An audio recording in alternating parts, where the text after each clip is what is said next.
At syempre po, kumbaga sa damit, ano ba ang uso ngayon? Ang issue ni Maris Racal. At Jam Villanueva. At ni...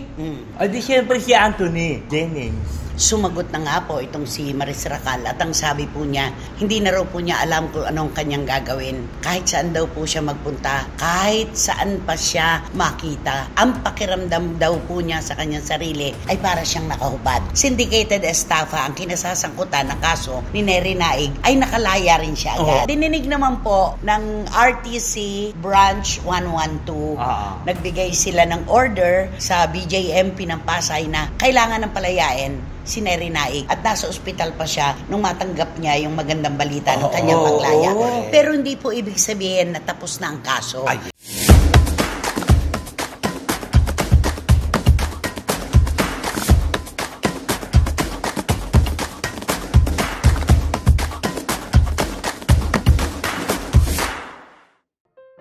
Nako, heto na naman po kami mga pinakamamahal naming kachika. Kumusta na po kayo? Siyempre, nakikipagtagisan ang init ng showbiz sa mga isyung pampolitika. Siyempre naman, saan ba tayo? Dito pa rin sa mga kwentong artista. Tama, Romel? Tama. Sumakit po ba ang inyong mga mata? Pakaka-zoom?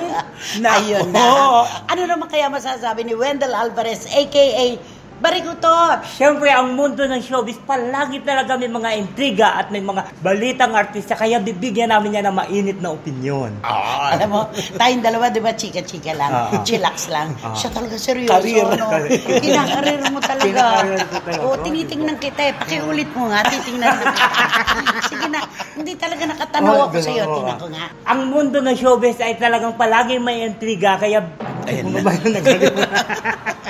Yun ang dahilan kung ba't hinahanap siya ni Direk Tom. Nawawala siya. Nagme-memorize. Diba? Ano pala ang mundo ng showbiz, bro? Ikaw may alam yan. Malay ba namin sa sinabi mo? Ang mundo ng showbiz, palaging may kontrobersiya. At syempre, ang mga balitang artista, bibigyan namin niya ng maiinit na opinyon. Yun. Karir na karir talaga. At syempre po mga kachika, totoo naman ang sinabi ni Wendell, ni Romel, at ang aking sinasabi, syempre pa, na ang lahat po ng maiinit na chika at kontrobersiya at mga opinyon dito lamang sa inyong programa, ating programa. Ito po ang Showbiz Now! Pero alam mo, ang opinion talaga ng publiko ngayon nagmamatter Ay, sinabi mo pa. Punong-puno ang social media ng kani-kanyang opinion. At lahat ng pinanonood natin, yung comments sa lahat, doon tayo pumupunta eh. Kasi tinitingnan natin yung pulso ng masa. At syempre po, kumbaga sa damit, ano ba ang uso ngayon? Ang issue ni Maris Racal. At Jam Villanueva. At ni... Sino yung lalaki? O di syempre si Anthony. Anthony ano? Jennings. Alam niya. May nakalimutan kayo, si Rico. Ay, Rico ba? Ay, oo. Sumasabit. Ay, hindi sumasabit. Main cast. Grabe yun, no? Sumasama na talaga siya. Dahil na merong binabalikan ng ating mga kababayan, di ba? Ganyan na nga po ang nangyayari ngayon. Talagang sumagot na nga po itong si Maris Racal. At ang sabi po niya, hindi na raw po niya alam kung anong kanyang gagawin. Kahit saan daw po siya magpunta, kahit saan pa siya makita, ang pakiramdam daw po niya sa kanyang sarili ay para siyang nakahubad. Ay, Diyos, kahit naman sino. Parang naked siya, parang ganon. Kasi ang mata ay lahat nasa kanya. Pero hindi maganda ang gante ng mga bashers, Yun. diba? Naked, sabi niya ganon. Naked, sabi nila, matapos ka nga naging naked, ayan ang feeling mo, naked ka kahit saan ka magpunta. Ngayon po, sa panahon ng social media, wala na tayong pupuntahan talaga. Sabi ko nga, positibo, negatibo, may masasabi tungkol sa'yo, laban sa'yo o pabor sa'yo. Correct. Diba? Oo. Kaya sa ganitong opinyon na lang itong labanan. Kung kinipya ka maraming positibo, doon kumakampi ang tao. Pero parang naglalaglagan si Anthony Jennings at saka si Maris Racal. Napansin ko na kani-kanyang salba ng sarili ito. Kumbaga sa lumalangoy, kani-kanyang salbabida. Correct. Kasi nagsalita si Maris Racal na, hindi ko naman kasi alam na meron pala siyang girlfriend. Alam mo, yan kahit 2.5 ang presyo, hindi ko bibilhin. kahit libre na, hindi ko pa rin tatanggapin. Kasi mula sa unang araw na sila ni Anthony Jennings ay nagtambal sa Can't Buy Me Love, alam niya na mayroong Jam Villanueva sa buhay ni Anthony. Tama. Maniniwala kung hindi niya alam? Ay naku, hindi ako naniniwala na hindi niya alam. Siyempre bago mo anin, pagka may gusto ka sa isang tao, dapat alamin mo muna yan. I-research mo Mag-imbestiga muna. Oo, ka. mag-iimbestiga ka. Ay sa kanya siguro, baka siguro na, kasi di ba may problema kasi siya eh. Di ba sabi nga ni Anthony, di ba, kailangan daw ni Maris ng kalinga. Kaya daw siya nakikipaglapit kay Maris ay may pinagdadaanan. Ang pinagdadaanan po syempre pa mga kachika, yung paghiwalay nila ni Rico Blanco. Correct. Pero inuulit ko, ang babae o ang lalaki na umiiyak sa balikat ng kanyang kapwa, type niya yon. Ay, oo ganun naman. Ganun yun. Tama. Kunwari ikaw, nakipaghiwalay ka, ang iiyakan mo yung type mo para makuha mo yung simpatya. Ako naman, kunwari nakipaghiwalay ako, ganun din ang gagawin ko. Correct. Yung lalaki rin na kumukuha ng aking atensyon, ang iiyakan ko. Ganun yun. Ay, Siyempre naku. pagkahabang umiiyak ka kasi, siyempre nahaplos-haplos yung buhok mo, di ba? Naku, yung buhok. Di ba yung buhok? Di ba? Manong balikat man lang. Di ba yung balikat, umiiyak yung babae dito, di ba umiiyak? Siyempre ginaganon, sige, tahan na, ganito ka na. Kayang-kaya mo yan, matatapos yun yung problema nyo, kayang-kaya mo yan. Pero hindi dapat to gawing dahilan dahil malungkot ka, kahihiwalay mo. Sinabi niya rin na busy siya, di ba? Busy siya. At saka sinabi niya, nung maghiwalay sila ni Rico, na magkaibigan lang daw sila at magkatrabaho. Hindi raw kasama sa eksena itong si Anthony. Malinaw yung sinabi niya na yan. Na meron pa silang pareho naman daw sila na nasa iisang tamang pahina. Tama. We're on the right page. Always on the right page. But hindi ko alam kung bakit nagkaganito. Alam mo, yung mga panahon na yon, meron na talaga yan. Tsaka bakit ganon? Yung bakit kinakailangan niyang dapat sabay na sila nagpaliwanag kung talagang wala silang ginagawang masama. At tama si Wendell, yung sinabi mo, ano yung sabi mo? Na kaya lang siya nakikipaglapit kay Maris dahil may pinagdadaanan. May pinagdadaanan kasi siya. Sabi pwede niya, ba naman yun? Ang problema ni Maris, problema niya. Di ba? At siguro naman, kaya nga umiiyak itong si Maris kay Anthony, andun na yun eh. May connection na yun. Sinamantala nila dahil alam nila yung trabaho sana, na alam din ni Jam na trabaho lang ginagawa nila, lumampas na sa trabaho. Di ba't napaka-supportive nitong si Jam Villanueva sa kanilang dalawa? Sabay pa nga daw nila pinunood yun.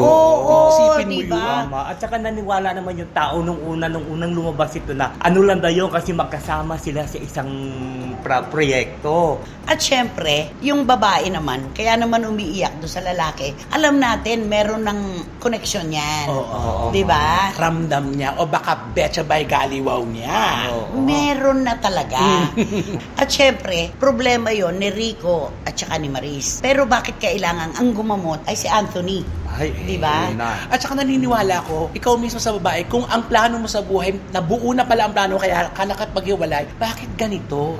Di ba dapat nga mag-focus ka na lang dahil pinili sa trabaho mo. Di ba? Tapos ito, ilang buwan lang ang lumipas. Ang sabi niya kasi, yun daw kanyang pakikipaghiwalay kay Rico. Wala raw siyang masasabi kay Rico, kundi nag-iisa lang siya, kakaiba siya. Kaya lang daw, bilang isang nangangarap na babae, gusto rin niyang matupad yung kanyang mga dreams. Di ba? Ganun pala. Bakit dito pa siya nagpunta kay Anthony? Ay, di siyempre, alam mo ba, siyempre, isang lalaki, pagka may lumalapit, bakit mo naman tanggihan yun, di ba? Kapag palay na, lumalapit sa manok, yun na. tutukain, parang gano'n. Di ba nga doon sa screenshot, nandun din yun, yung hinatak ka. Ay, ayoko yun. Hindi magandang halimbawa sa mga kabataan, yung dalawang terms na smoke at saka yung yun. Hindi maganda yun. Kasi mga bata sila na hinahangaan ng mga young, mga Gen Z, di ba?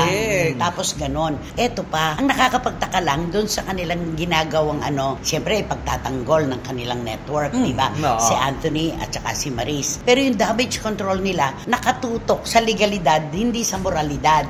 Napansin mo? Nagsasalimbayan yung mga kwento na kesyo sasampahan ng cyber libel itong si Jam Villanueva at meron pa silang binabanggit na data privacy law. yun. Kasi daw, natutulog daw si Anthony, kinalkal at kinalikot. Sabihin na natin, yan naman ang tamang term Kinalikot ang telepono, kaya naglabasan. Di ba? Parang ganon.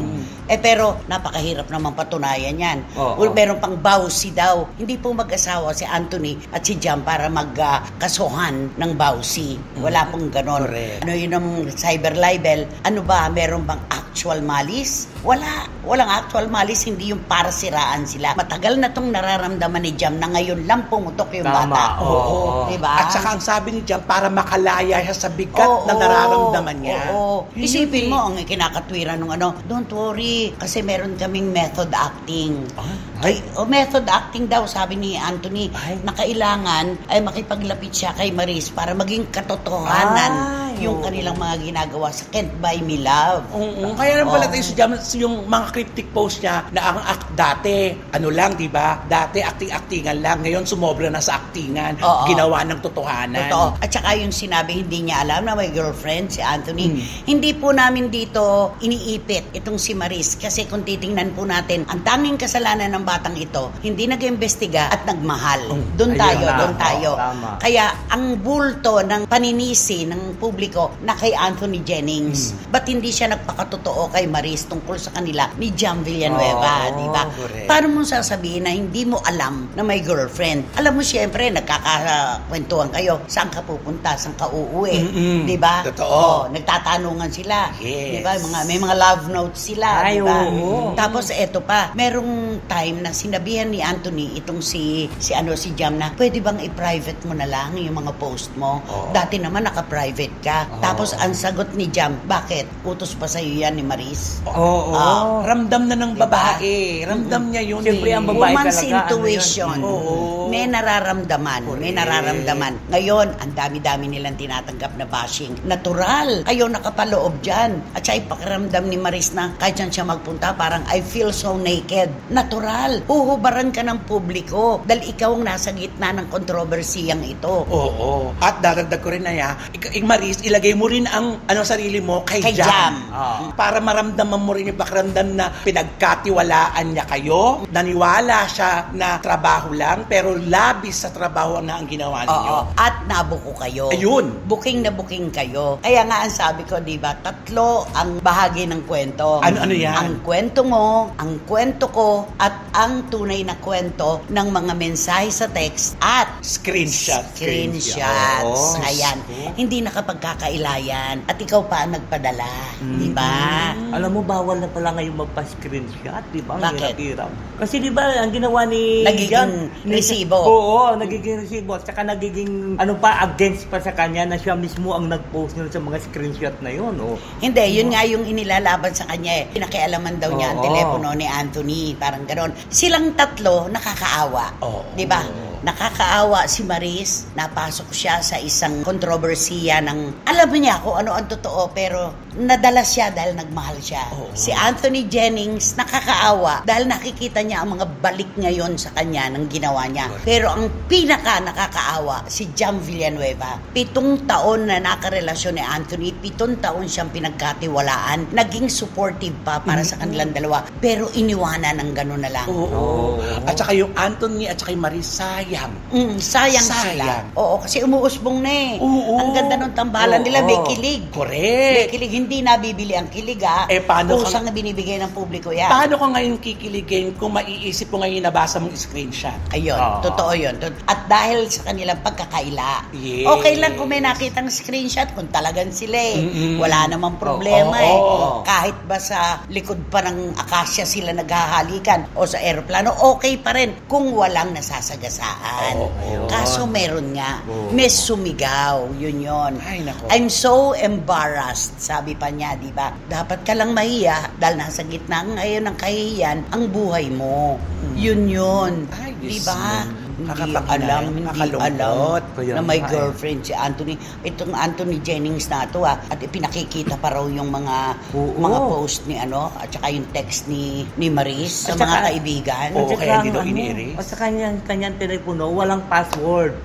Kaya kahit sino pwedeng makabasa ng mga kay Anthony. Kay Anthony, yung cellphone ni Anthony. Kaya pwedeng, katulad kung maiwan lang dyan, siyempre sa mga barkadahan, gano'n, di ba? Magbibiruan. Ay, dito ng cellphone. Tapos kung wala password, madaling mong buksan. At saka kusa raw na ipinakikita pa. Parang gusto niyang sabihin, pare, may girlfriend ako, pero may isa pa ako. Diba? Pinagmamalaki. Shota ko ito, di ba? Parang gano'n. Diba? At saka pinapaniwala niya kasi si Jam na trabaho lang to, kasi kikita ako dito, may career ko. At pinaniniwala naman niya si Maris na wala siyang girlfriend. Ayun. Walang girlfriend, pumunta sa bahay, nakaiwan ng sweater, na inaamoy-amoy. Ano pa ba naman yon?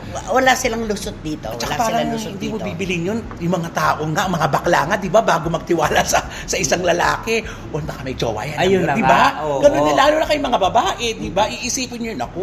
At saka yung kutob ng babae, meron yan. Di ba? Yung kutob na yon ni Jam Villanueva, nagkatotoo dahil nakakita siya ng mga pruweba.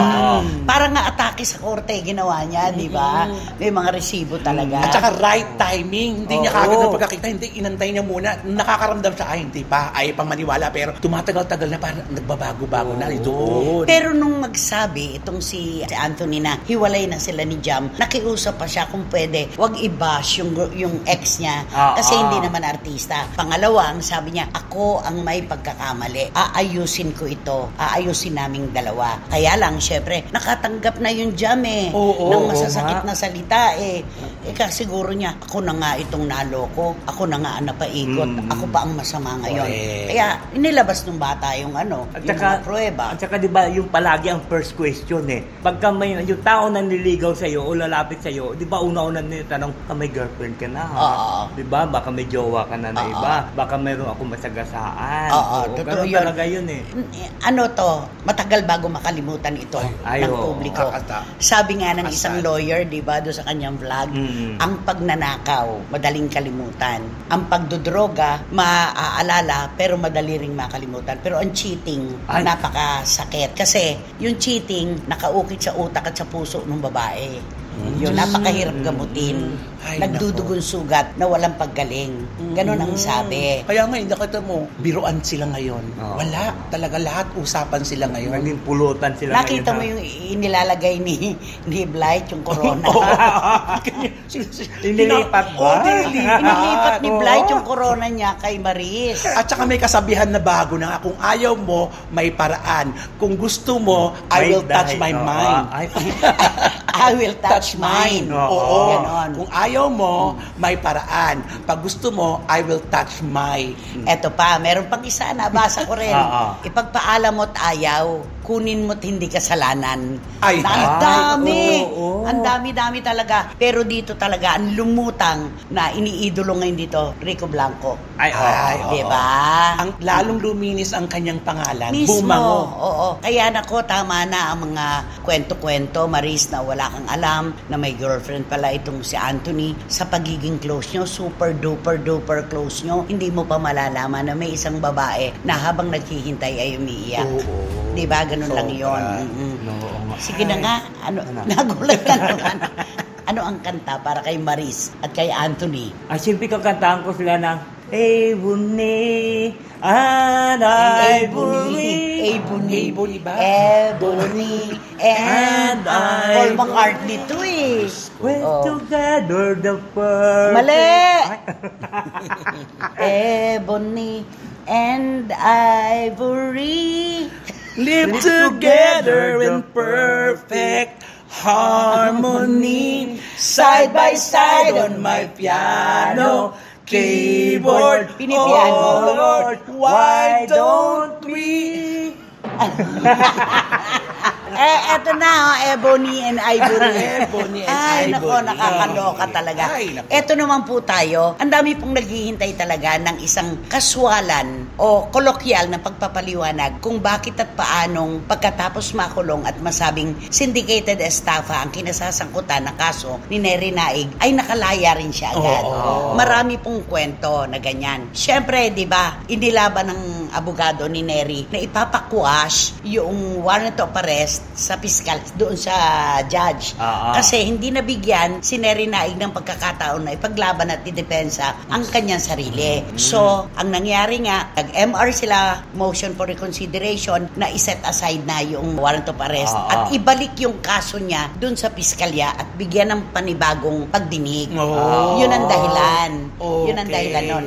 So, dininig naman po ng RTC Branch 112. Nagbigay sila ng order sa BJMP ng Pasay na kailangan ng palayain si Neri Naig at nasa ospital pa siya nung matanggap niya yung magandang balita ng kanyang paglaya.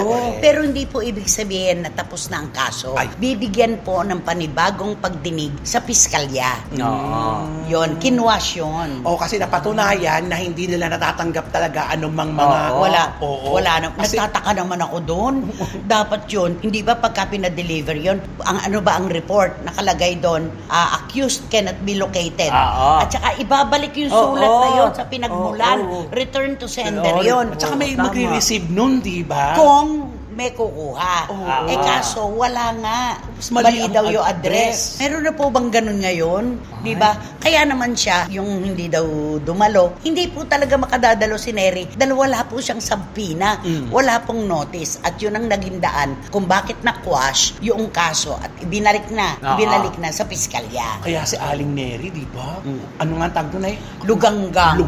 Yung Oh. term, sabi nung anak ng kaibigan ko na nurse ng San Juan de Dios Hospital, ang laki daw po ng ipinayat, nangangalumata. Luganggang. Ibig sabihin yung gano'n? Nagumpak yung... Siyempre, isipin mo nga naman. Parang ikaw, luganggang. Luganggang. Kasi isipin mo naman, ikukulong ka agad. Malaman lang, ikaw nalalaman. At saka, nasanay ka sa isang buhay na maalwan. Maayos ang iyong kapaligiran. Mayaman ka, syempre. Masarap ang iyong kinakain, magandang iyong tinutulugan. Ipinasok ka ngayon sa karsel. Tapos humusgahan ka kaagad ng maraming tao. Yung pagpapaliwanag mo sa anak mo, bakit hindi ka na hindi ka nakauwi? Saan ka? Nasaan ka? Diba? Sa TV. Tapos, ang narinig lang natin na panig ng publiko, yung dun sa mga nagdemanda, yung mga nagkaso. At si Neri nga po, hindi nabigyan ng pagkakataong idepensa ang kanyang sarili. Dahil siguradong kung may natanggap siyang sabpina, hindi siya mahuhuli dahil ilalaban niya yan. Yun nga yung sinabi natin, di ba, na bakit nahuli? Bakit hindi nila si kaso? Posible naman, di ba? Nag-post na sa ganitong araw, pupunta siya sa SMX, di ba? Kung saan niya sinabi na pupunta siya, ando ng mga kapulisan. Nag-aantay na. Nakaabang na. Di ba? Nakakalungkot. Ito, isa pa to sa mahirap kalimutan talaga. Mahirap kalimutan ito. Dahil minsan na madagtaan ang pangalan mo, si Neri ngayon, kung meron na siya sa SEC, meron ng mga papeles, meron ng registration, at ngayon mag-imbita siya sa isang bagong negosyo, wala nang papatol sa kanya. Ay, wala na. Apektado talaga ito. Mahirap itong magsimula. Back to zero ito. Nakakalungkot dahil kaya lang naman po tayo lumalaban ng parehas para din sa ating pagsasalba sa ating pangalan. Katulad nga niyan, hindi naman niya naidepensa ang sarili niya. Wala siya natanggap.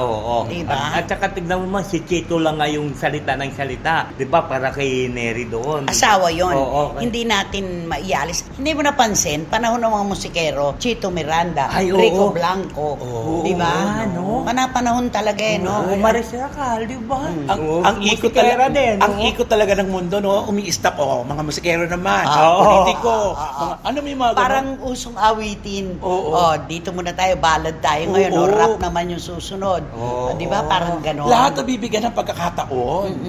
At sa ano lang, sana maging leksyon na ito kay Neri Nai. So sa January, tuloy na ito. January 9. Maririnig na natin kung anong kadahilanan nito ni Neri Nai. Magsasubmit syempre sila ng kanilang sinumpang salaysay, si Neri, kung bakit at paano na hindi siya nakadalo doon sa pagdinig na pinasanga, pinabura ng piskalya at inakyat sa RTC. Ang magandang balita dito, magpapasko siya kasama niya ang pamilya niya. Yes, ang yun magandang naman balita. yun. Maraming salamat naman at ganun na talaga ang pagkakataon, ang nakuha niyang kapalaran. Oo, Diba? at- Napakahirap noon. At hindi lang Pasko, siyempre ang pinaka-importante yung New Year, kasama mo yung buong Sinabi nga pamilya. namin, Pasko at Bagong Taon. Sinabi namin. Hindi mo narinig? Are you with us? Sinabi namin, kantahan mo na lang kaya. Kantahan mo na lang. Si Neri Nai. Ay, di kakantahan ko na lang siya ng Take Me Home to Country Road. To the place. where I belong. John Denver. Almost Heaven, West Virginia, Blue Ridge Mountains, Shenandoah River. Life is old here, older than the trees, younger than the mountains, growing like a breeze. Country road, take me home to the place where I belong. West Virginia, Mountain Mama, take me home. Country road. Alam mo, mas tama siya dito. Oo. Ito lang ang kanta, ang piyesang alam ko na nakaya niya. Nakuha mo yung refrain. Naku, matutuwa ang mga SNNers. Tanong mo naman muna sa akin kung ilang taon na ba ginawa yan. All my memories gather around her. Ayan. Ay, naku, maraming salamat, Wendell. Sa wakas, nakakuha din kami ng 4 na linyang tama. Ang galing mo Uy, doon. Galing mo doon. Take Be me home to the place when I belong. West Virginia, Mountain Mama. Mountain Mama, take me home. Country road. Okay, tama na doon, ha? Nakamamali ka pa. Sino ba kasi yan? Sino ba yan? Ano nga ba yan? Sino ba yan? At ito na nga ang ating bibida sa ating blind item. Okay. Naku, isang, ano to eh? Dalawang personalidad ba to o isa lang? Dalawang personalidad ang kasama sa kwento, pero isa lang pahuhulaan natin. Pero kung gusto lang hulaan ng dalawa, bakit hindi? Okay, okay. Oo. Naku, ito, so, gumaganda ang karir nitong lalaking ito. Lalaki ito kasi nabibigyan na siya ng pagkakataon na maipakita at nabibigyan siya ng moment, ika nga, sa kanyang istasyon. Pero ito pala, ito na ang dahilan kung bakit dati may napabalita na naggalit ang pamilya niya sa kanya. Hoy! Oh, meron yung gano'n. O, diba? May ganong kwento. Itanong nyo kung bakit nagalit. Bakit? Oo, Alingin siya. Ito na nga kurason. Nakatakas na. Si Teresita. Totoo, eto na. Kaya bakit? Kasi ito palang mga buwan, siyempre, alam mo mga magulang, alam niya kung makakasama sa anak niya ang O, mga mabubuti. ang mga nakakasama ng anak niya. Oo, sure. Oo, eto, ayaw na ayaw pala nung magulang nitong binablind item ko na wag sumama dito sa isang veteranong singer. Sabihin Hoy! nating veteranong singer. Baka biritero yan. Ay, oo nga. Bereterong veterano. Ayun. Sakol. Okay. Bereterong veteranong singer. Itong blind item natin, nagsisimula ito ng kanyang karir. Bagets pa ito. Bagets. At talagang may potensyal. Wow. Magaling kumanta. Magaling kumanta. May Magandang talento. Correct. At, di ba ang sabi mo nga, panahon nila ngayon, simula siya kontrobersiya. Di ba, Gordon? Pero pareho silang biritero, di ba? Pareho silang biritero at laging naki-question. Etong dalawang itong binablind item natin, yung blind item natin, at yung inaayawan na pamilya, kini-question ang kanilang Closeness. Bakit kamo? Oh. Bakit? Kasi nga, biretero. Ano bang babae? Pag tawag sa babae, Biritera. Oo. Tawag sa lalaki, Biritero. pag nasa gitna. Kaya mahirap. Ayaw pinag-iiwas. Sabi daw kasi, tinuturuan daw nung biritero yung young singer. Nagbo-voice lesson sila. Ano lang matuturuan kung saan sa salang lupalop nakakarating? Pwede naman magturuan lang sa bahay. Bakit kailangan pa mag-out of town? Oo nga, alam mo, nakikita ka doon sa mga probinsya, nag-provincial tour sila. Oo. Alam ko yung thought bubble ni ni Wendell, yung microphone. Kaya yun, nababalita, kaya pinapaiwas. Ito naman itong ating binablahin atin na bagets, na singer-singeran, ay yung biriterong singer, ayaw maniwala sa kanyang mga magulang. Ayun. Oy, akala pinalalayo lang siya talaga. Di ba may kinakanta yan, yung biriterong may mas kinakanta bata? niya. Chandelier! Diba? Chandelier. Nakita mo. Kaya eto, nalilink na tuloy sila sa isa't isa. Ay, nagdududa tuloy ang marami na meron silang kakaibang relasyon. Ay. So, pinahiwalay pala ng magulang. Pinahiwalay. Kaya pala nagkaroon ng away. Oo, na dati, di ba, hindi nga umuwi Oo, ayaw na umuwi sa kanyang pinanggalingan. Huwag mo sabihin ko saan. Ayaw na nga, di ba? Hello, love again. Ay, oo. Kaya, ayun. At saka, kaya napansin mo, nung nawala, hindi natin napagkakakita itong biriterong, yung old na biritero veterano. Sa isang TV show kasi nga, pinaglalayo yata ng istasyon na parang masisira ang pareho ang karir nila. So, hindi pinagsasabay. Hindi pinagsasabay. Pero eto kamakailan lang, nandun na naman siya. Oo. Pero magaling naman kasi. Oo, in fairness naman. So, kapag wala siya doon at ayaw pagsabayan, gagawa siya ng mga Oo. Ay, oo. Nung uso ngayon. Oo, alam mo naman yun. Iba ang talent doon. Aside sa pagkakata, pagdidesign, pagpipinta. Talagang designer. Truth! Oo. Kaya naman siguro, ayaw matulad ng nanay. Yung anak niya. Yung anak niya, na mag-design din ng mga ganon. Oo, pero alam mo, kung papangawala na yun. Kantahin mo nga. Diba? Birit-birit. Chandel! Yeah! Di ba ganun siya pag kumanta? Oo. Pareho sila. Maiksi lang ang pangalan nitong biriterong veterano. Ay, oo. Maiksing-maiksi. Yung mas bagets. Ay, nako. Mahaba-haba ito. Ay. Pero parang, pag hindi tumigil talaga, yung old na veterano, magiging ganun din. Mukhang yun ang sayapak niya. Ay. Oo. Ayun na yung tinatahak niya. May love team pa naman itong Di ba nga nawalis? young singer. Oo. Inawalis. Kasi nga, di ba, magulang din ang Oo, totoo ka. Pinapalayo din. Pinagjiwalayos din. Ay, talaga na talaga to. Pag magulang talaga, nakakakilatis talaga. Siyempre, masinasawag na ng mother knows best. Diba? Mother knows best. Mother knows best. Walang S. Wala naman S. Mother knows best. Ayan. Mother is the best. Nakakatawa to Oo. Ang mundo talaga, ang kulit din. Oo. At saka, kahit ano pang gawin nyo, kapag meron talaga kayo itinatago, kakalkalin yan. Ay, oo naman. At wala silang may ililihim, lalo na sa pagpupunta-punta nila kung saan-saan. Yung bang pangalan nitong biriterong veterano, may pagka-politiko sa ibang bansa. Ay! Gonna swing! Nako, sigurado to, mga SNNers, kayo pa ba? Ang titindi na mga pang-amoy nyo. Sigurado ito, wala nang mauupo ngayon sa row 4 na katabi ang mabahong basurahan at walang electric fan. Diba? Oo. Di ba yung veteranong singer? Ay, hindi ka patapos, ha? Di ba veteranong singer? Hindi naman yung tunay niya na apelyido. Oo, alam ko. Alam mo? Oo, alam ko. Tagalog na Tagalog, hindi na naman parang, di ba? Oo, kasi nga, di ba, nagkagayititan. Oo. At may balita. Nung may tumulong sa kanya na inutang-utangan niya, ngayon na ang nangangailangan yung inutangan niya, ayaw magbayad. Ay!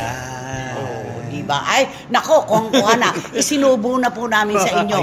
Kutsa-kutsara, tinitinidor na. Di ba naman? Kaya naman ako mag-subscribe po kayo, mag-like, mag-share. At pakisama rin po ang Romel Chica Vlogs ko. Salamat po. Chandelier. At siyempre, wala kayong dapat gawin kundi hit nyo lang yung bell para magkaroon kayo ng notification, makatanggap kayo ng mga bagong upload na videos ng Kisinen. At ang lagi kong pinapaalala sa inyo na please, don't skip at supportahan nyo ng aming Showbiz Now na ito yung amin official. Ito yung amin karir talaga, no? Kahit alam mo, newscaster ulit-ulit. na. Talaga newscaster ka na.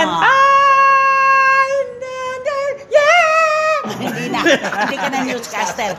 Nako, lagi po namin tinatanong, nasaan ba kami kung wala kayo? Siyempre po, wala kaming kalalagyan pag wala kayo. Maraming salamat po muli sa inyong suporta, tiwala at pagmamahal. Hanggang sa susunod na sultada po ng inyong programa, ating programa, at ito po ang Showbiz Now!